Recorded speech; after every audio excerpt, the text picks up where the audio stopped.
우리 함께 읽겠습니다. 주님께서 아브라함에게 말씀하셨다. 너는 내가 살고 있는 땅과 내가 난 곳과 너의 아버지의 집을 떠나서 내가 보여주는 땅으로 가거라. 내가 너로 큰 민족이 되게 하고 너에게 복을 주어서 내가 크게 이름을 떨치게 하겠다. 너는 복의 근원이 될 것이다. 너를 축복하는 사람에게는 내가 복을 베풀고 너를 저주하는 사람에게는 내가 저주를 내릴 것이다. 땅에 사는 모든 민족이 너로 말미암아 복을 받을 것이다. 아브라함은 주님께서 말씀하신 대로 길을 떠났다. 롯도 그와 함께 길을 떠났다. 아브라함이 하란을 떠날 때에 나이는 75이었다. 아브라함은 아내 사레와 조카 롯과 하란에서 모은 재산과 거기에서 얻은 사람들을 거느리고 가나안 땅으로 가려고 길을 떠나서 마침내 가나안 땅에 이르렀다. 아브라함은 그 땅을 지나서 세겜 땅 곧 모래 상수리 나무가 있는 곳에 이르렀다. 그때 그 땅에는 가나안 사람들이 살고 있었다. 주님께서 아브라함에게 나타나셔서 말씀하셨다. 내가 너의 자손에게 이 땅을 주겠다. 아브라함은 거기에서 자기에게 나타나신 주님께 제단을 쌓아서 바쳤다. 아브라함은 또 거기에서 떠나 베델의 동쪽에 있는 산간 지방으로 옮겨가서 장막을 쳤다. 서쪽은 베델이고 동쪽은 아이이다. 아브라함은 거기에서도 제단을 쌓아서 주님께 바치고 주님의 이름을 부르며 예배를 드렸다. 아브라함은 또 길을 떠나 줄곧 남쪽으로 가서 네겝에 이르렀다. 아멘.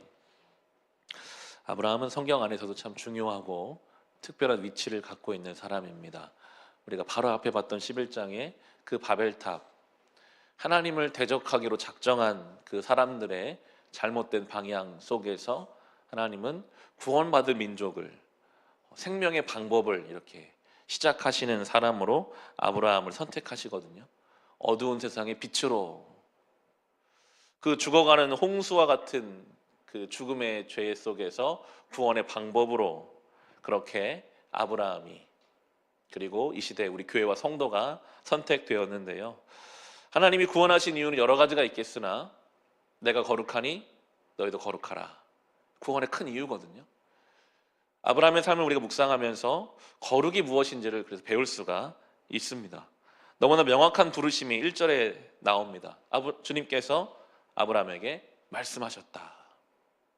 그 말씀을 기준으로 지금 그 땅을 떠나라. 내가 너에게 지시하는 땅으로 가라 하십니다. 떠나야 할 자리를 말씀을 기준으로 떠나고, 그리고 분명한 목적지를, 내가 가고 싶은 곳이 아니라 사람들이 다 가는 그곳을 따라가는 것이 아니라 하나님이 정하신 그 목적지를 향해 가는 삶, 말씀을 따라 떠나서 가는 삶. 창세기는 계속 그것을 강조하고 있었잖아요.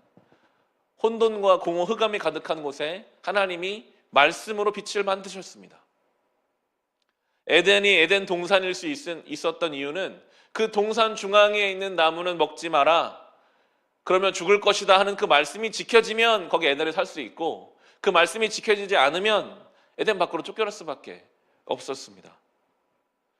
왜 하나님이 홍수의 심판을 하셨는가? 그 원인 중에 하나가 하나님의 아들들이 사람의 딸들의 아름다움을 보고 자기 마음대로 그들을 취하면서부터 거룩이 무너져 버렸습니다.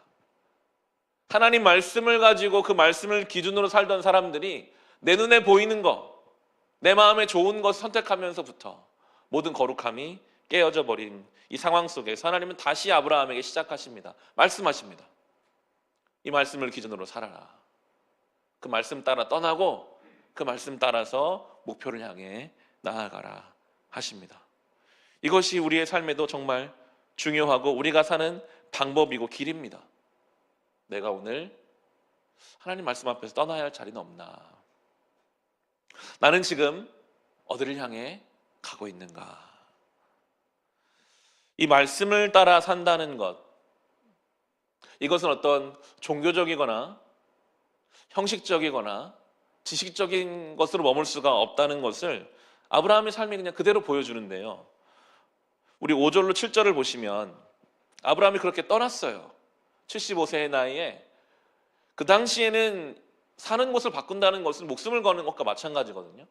목숨 걸고 떠나왔는데 거기에는 이미 사람들이 살고 있었습니다. 우리 5절로 7절 다시 한번 같이 읽어보겠습니다. 아브라함은 아내 사레와 조카 롯과 하란에서 모은 재산과 거기에서 얻은 사람들을 거느리고 가나안 땅으로 가려고 길을 떠나서 마침내 가나안 땅에 이르렀다. 아브라함은 그 땅을 지나서 세겜 땅 곧 모래의 상수리 나무가 있는 곳에 이르렀다. 그때 그 땅에는 가나안 사람들이 살고 있었다. 주님께서 아브라함에 나타나셔서 말씀하셨다. 내가 너의 자손에게 이 땅을 주겠다. 아브라함은 거기에서 자기에게 나타난 주님께 제단을 쌓아서 바쳤다. 아멘. 말씀대로 사는 삶은 결코 쉽지가 않습니다. 말씀대로 따라갔는데 그럼 거기 하나님 땅 주신다고 했고 민족을 주신다고 해서 자식을 주셔야 됐고 그런 약속이 하나도 안 이루어진 곳에 간 거예요. 아브라함은 평생 이방인으로 나그네로 살았습니다. 땅을 주신다는 그 약속을 받았지만 그가 거의 죽기 얼마 안 돼서 자기 아내가 죽을 때 막벨라 굴과 밭 정도를 소유한 사람이었습니다. 나라를 이룰 만큼 땅을 얻지 못했고 자식은 25년이 지나서나 생겼죠. 말씀을 따라 산다는 것, 순종하면 바로 일회적으로 단기적으로 뭔가 성취되는 일이 아니라는 것입니다.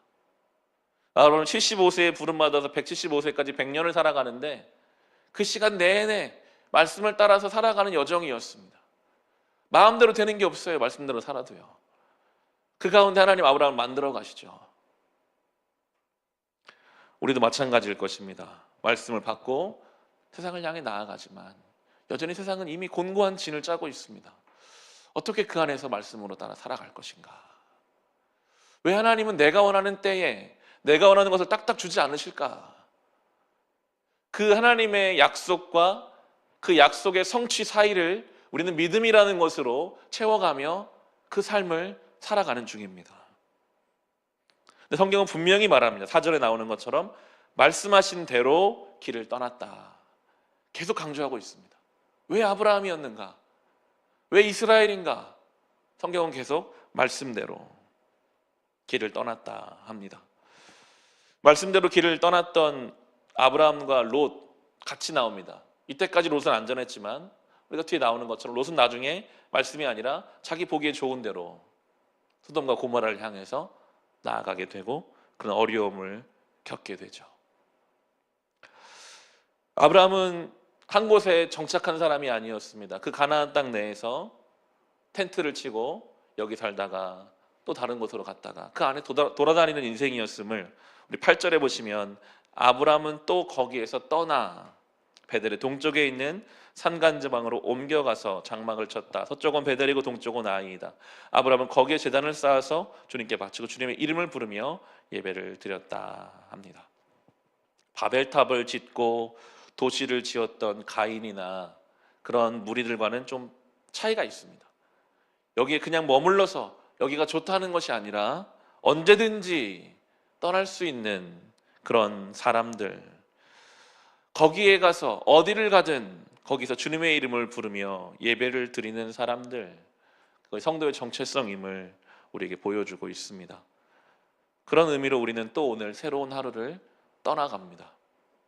우리는 정착하지 못해요. 또 새로운 하루를 살아가는 거잖아요. 한 번도 가보지 않은 오늘을 살아갑니다.